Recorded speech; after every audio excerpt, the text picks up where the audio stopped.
Sakit nih, buku gede banget tau. Mantap lah. Ini buku atas sama buku telepon. Sih bukan buat telepon lagi. Ini kita lanjut. Kita kan pengen ke Bandung nih. Dari Jakarta. Nah, Kata aku paling dekat lewat Bogor. Tapi kan lewat Sukabumi juga bisa. Jangan sotoy kamu. Gimana kita lah sini? Jangan lewat laut. kamu aku nih. Mana? Bukan. Jadi kita hitung pakai ini aja, pakai selisih perbandingan skala. Gimana tuh? Nah, caranya kita hitung dulu nih. Dari peta jaraknya berapa yang kita bakal kita lewatin. Kita hitung nih dari Jakarta ke Bogor nih. Ke Bogor habis itu ke Bandung berapa? Nih, kita jarak itu gedean kelewatan. Pakai ini, jangan pakai ini. Oh, Jakarta ke Bogor dulu 3 cm. Terus dari Bogor ke Bandung 4 cm.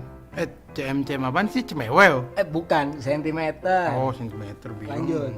Dari Jakarta ke Sukabumi 3 cm juga. Oh, sama. Dari Sukabumi ke Bandung 6 cm. Nah baru kita kan udah tahu nih jarak tempuh yang bakal kita lewatin. Kita selisih pakai perbandingan skala. Nah skalanya itu kan 1:2.500.000. Nah jadi berapa selisihnya dari jarak yang kita tentuin? Tahu nggak Mudap? Kamu hitung aja sendiri. Aku mau nggak ngerti. Sama aku juga. Ngerti nggak? Apalagi aku. Ngerti nggak? Nah, tadi jelasin bisa. Ya tapi kan nggak ngerti caranya. Ya udah nggak jadi pergi kita.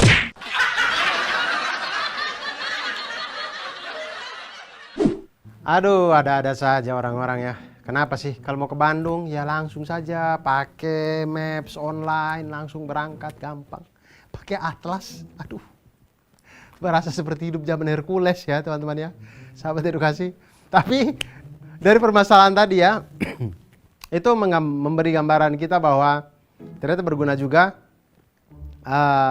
Kita tuh bisa tahu atlas yang kita lihat itu tidak hanya sekedar gambar, tapi sebenarnya hal yang sama juga terjadi di maps-maps yang ada di online itu sebenarnya bentuk canggih dari atlas gitu. Tapi semuanya itu bisa kita hitung dengan apa yang kita sebut dengan perbandingan skala. Nah, perbandingan skala ini itu memanfaatkan konsep perbandingan yang dari tadi kita sedang bahas. Nah, jadi sahabat edukasi, biasanya skala ini kita temukan di gambar-gambar, di model-model, modeling-modeling. Kalau kalian biasanya membeli mainan mobil, di dusnya itu ada tulisan 1:12. Ada lagi 1:54. Nah itu adalah bentuk perbandingan skala yang maksudnya misalkan mainan motor kita beli tulisannya 1:12. Itu maksudnya 1 cm pada model yang kita beli itu mewakili 12 cm pada ukuran yang sebenarnya. Jadi kalau gambar itu kita besarin sebanyak 12 kali, jadinya seperti motor yang sebenarnya. Seperti itu. Nah, setiap peta itu memiliki skala dan setiap model juga biasanya memiliki skala. Tidak hanya peta, ada denah, ada miniatur kendaraan, maket, dan banyak lagi benda lainnya menggunakan skala. Nah, skala ini digunakan untuk menyatakan perbandingan antara ukuran gambar dan ukuran sebenarnya. Misal, ada provinsi dengan skala 1:1 juta. Itu artinya 1 cm pada peta itu mewakili 1 juta cm pada jarak sebenarnya. Nah, skala peta itu didapat dari skala peta sama dengan jarak pada peta dibagi jarak sebenarnya. Nah, sekarang kita lihat masalahnya yang tadi. Ketika dia menghitung Bandung 3 cm segini dia bilang. Canggih memang anak-anak sekarang 3 cm ya. Nah, hal-hal yang kita dapat dari hitung skala sentimeter-sentimeter ini itu bisa kita tahu jarak sebenarnya dengan menggunakan perbandingan skala. Tadi kita lihat jalur yang mereka pilih. Petanya itu punya skala 1:2.500.000. Kemudian pada peta tersebut jarak kota A ke kota P, ya kita simbolkan saja ya tadi Bandung ke Cimahi apa Sukabumi apa tadi ya. Kota A ke kota P itu ada 3 cm. Kemudian kota P ke kota B itu sama dengan 6 cm. Kemudian kota A ke kota Q itu 3 cm. Kemudian kota Q ke kota B sama dengan 4 cm. Kemudian pertanyaannya adalah berapakah selisih jarak tempuh yang dilalui Ali dan Adi. karena ada 2 jalur. Adi itu memilih berkendara dari kota A ke kota B melalui kota P, dan Ali memilih berkendara dari kota A ke kota B melalui kota Q. Nah, disinilah kita hitung bersama. Untuk yang pertama, kita lihat Adi. Adi dia dari kota A ke kota kota A ke kota B melalui P. Kita lihat jarak kota A ke kota P itu 3 cm, maka 3 kali jarak sebenarnya adalah 3 kali 2.500.000 sama dengan 7.500.000 cm jarak sebenarnya, maka itu menjadi 75 km. Kemudian jarak kota P ke kota B. A ke P dulu baru P ke B. Jarak dari P ke B itu adalah 6 cm, maka jarak sebenarnya adalah 6 kali 2.500.000 sama dengan 15 juta cm atau sama dengan 150 km pada jarak sebenarnya. Jadi jarak sebenarnya dari kota A ke kota B melalui P itu sama dengan 75 km ditambah dengan 150 km sama dengan 225 km.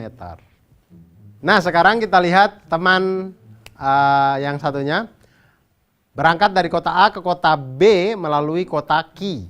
Nah, kita lihat sekarang jarak dari kota A ke kota Q itu adalah 3 cm pada peta.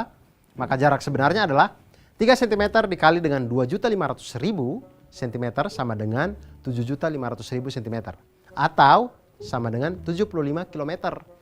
Tampaknya sama dengan jarak dari A ke P tadi ya. Kemudian jarak kota Q ke kota B itu adalah 4 cm pada peta. Maka jarak sebenarnya adalah 4 cm dikali dengan 2.500.000 cm sama dengan 10 juta cm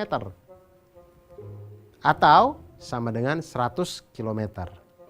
Maka jarak sebenarnya dari kota A ke kota B melalui kota Q sama dengan 75 km ditambah dengan 100 km sama dengan 175 km.